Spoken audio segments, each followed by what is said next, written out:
So Tracy, could you put the agenda up on my screen?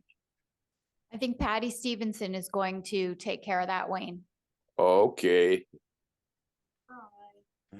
She's trying. all right.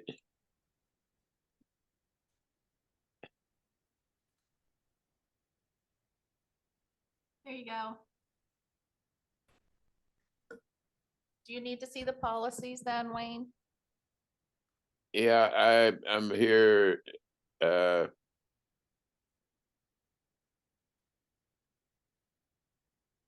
to order. Who all do I have here? Who all's present? Dr. Martin is online because I have a meeting in State College here at 12:30. It's Tracy Long, Patty Stevenson, and Dr. Zangara. Okay. Mrs. Lynch is not here. She is not. Well, I don't have a quorum then. I guess I can still go on with the committee meeting, I guess. Well, based on what Tracy Smith shared about the policies, if you're in agreement with what she said when we go down through them, because I would suppose that she counted as present in the beginning, but and there isn't any real major issues with the things here, and there's only a few policies. They would end up moving forward. Would we move them in January? Or what would you guys, because we only have one meeting in December. We It only doesn't have the really, one meeting. That's only the one Yeah, we meeting. would move them in January. yeah. So the first read, anything we pass here would be first read in January. Yeah. Okay, I get it. All right. Where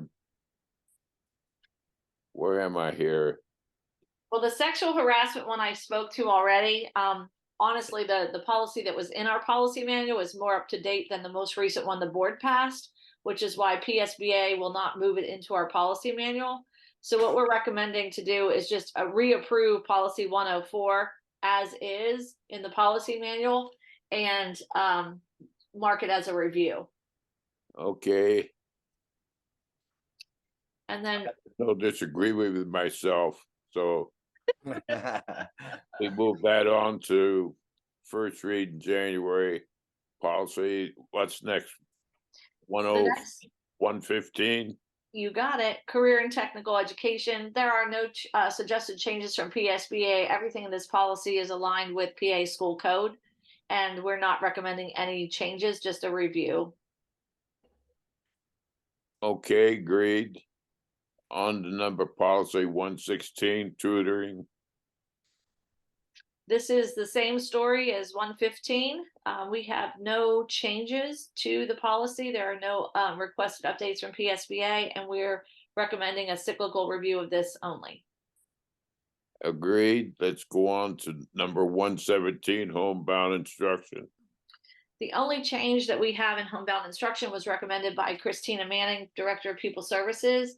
We want to strike through the line that says that this administration would inform the school board when a student goes on homebound instruction. Homebound instruction is used for students who have a medical, usually a short-term medical issue as to why they cannot be instructed at school. And then we send someone to the home for that homebound instruction. And so my thinking is that it really shouldn't, I don't know why the board would be notified of an individual student going on homebound instruction. It does cost money, but it's money that's in the general fund to pay for the homebound instructors.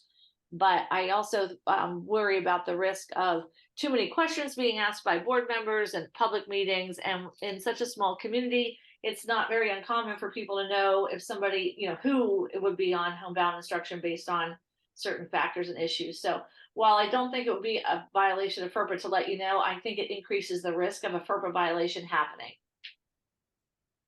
Does anyone else have anything to add? I agree with the recommended changes. Okay, it's just one strike through, everything else is the same. Okay, let's go on to the next one. Randy, would you mind taking the lead on the therapy dog policy? Sure. Megan's here also. Oh, good. Who Thanks, wrote Guy. it as well, so she can chime in as well. So Wayne, as you can see, and as Dr. Martin said earlier, it's sort of hit or miss whether districts are, have them or not, but it's our opinion that we should, as a district, have a board policy on a therapy dog. The last district that I was consulting in had one, and I will say it was really well received. I mean, the dog was loved by all levels of students, even to the point where they dressed it up at graduation, and tons of people had pictures taken with Benny, the Bernese Mountain Dog. So it's one of those things where it really helps with school culture and help alleviate, especially times of mental illness, types of distress, and so on, to have students to be able to engage, especially when they're having rough days. So as you can see down through there's going to be a lot of different definitions of what it would look like for us to implement a therapy dog. You do have to have an owner operator definition in there, as well as, I'm just trying to pull up here on my screen the other one. 1 second. Basically the definition of the therapy dog, and then specific guidelines for the handler. The insurance is a big thing as well, the proper training, and so on. So I don't want to belabor the point with that, as what Tracy said earlier, like how she really thought it was a great idea and so on. But do you have any questions with the policy per se? I have no questions. Anyone else have questions? I don't have a question. I just a comment.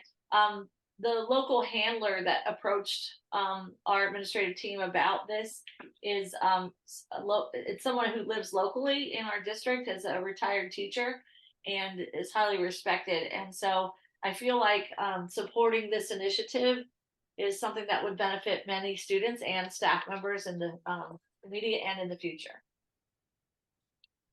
Okay, I agree. Bark, bark, bark. Okay, we'll move that on to first reading in January. And then Next the- item. I don't know that there's another item, but I just wanted to have documented in the minutes that we're discussing not having a policy committee meeting in December because of the board reorganization. Okay. Put that on the record. What else do we have here? That's it, other than thanking you for leading this policy committee for several years. It's been very easy and a pleasure to work with you as we methodically work through the cyclical review, and also contemplated some new policies. I feel that the committee under your leadership has gotten a lot accomplished. So thank you again. I'm glad to see this committee has become a functioning committee, and thank you very much. Appreciate it. I'm going to miss you all, but that's the way it is. It's time for me to move on. Jackie, before we go, did we look at the policy 701.1, the very first item? Was that the harassment one? No naming Spot, rights. Naming rights. It was under discussion, but I don't think we did anything with that. We didn't do anything with it, and honestly, with Miss Lynch being absent, I would rather this was really something she's passionate about, and I would really rather wait until our next meeting so that she has time to provide input. Okay, so we'll set that aside and consider that in the next policy committee meeting in January. All right, to be continued. To be continued. Okay, anything else for the good of the order? Are we ready to adjourn? Sounds good. Thank you, Wayne. Thank you, Wayne. Okay, thank you very much. Appreciate it. See you later this evening for the interviews. Yep. All right. All See you, right. Wayne. See you then.